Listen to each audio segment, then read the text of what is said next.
All right, here I go. I'm going to read to you The Waiting.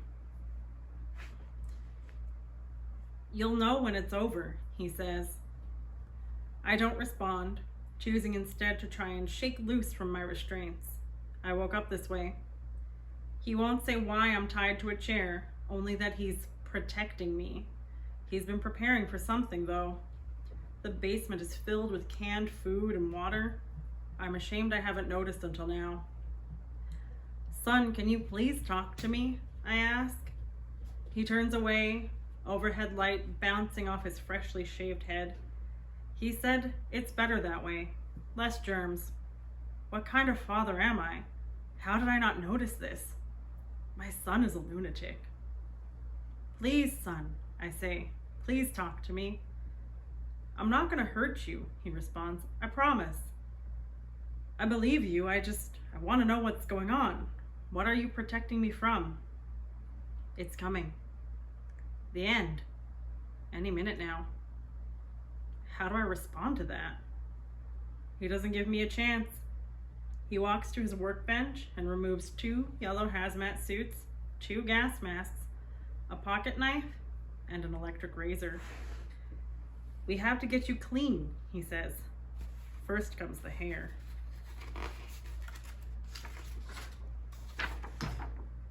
With a click, the buzzing begins, and before I know it, my head is bare. Moments later, he's replaced the razor with a pocket knife. Next comes the clothes, he says. Too many germs. He doesn't even bother to untie me.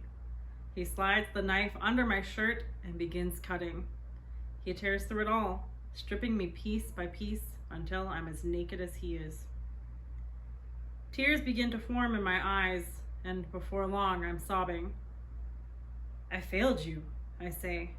I'm so sorry. He takes my head in his hands and moves my gaze to meet his.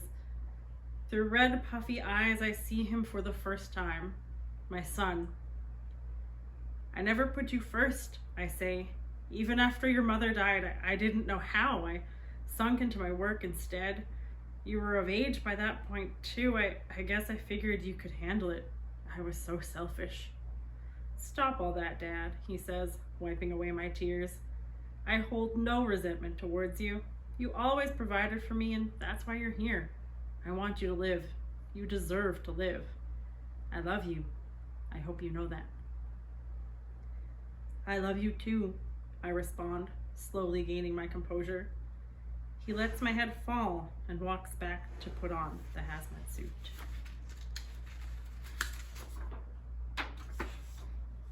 That's good. That's a good look.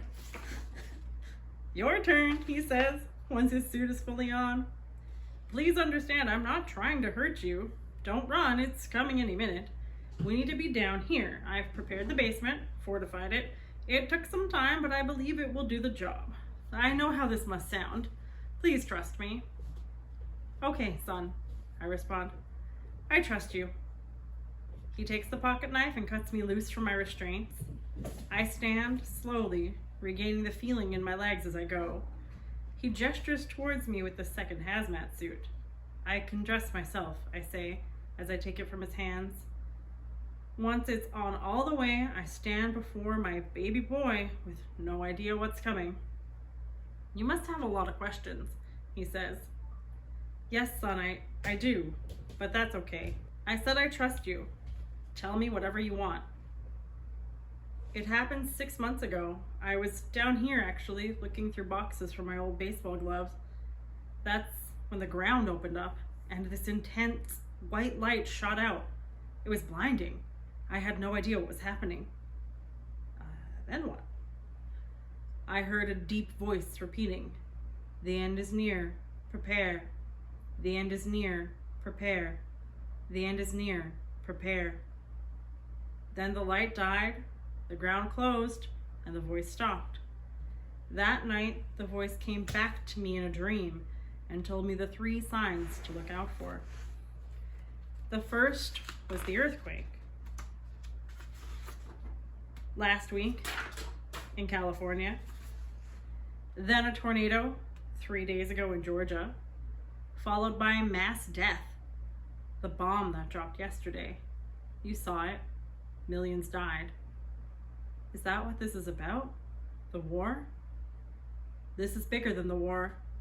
All those events happened within 1 week.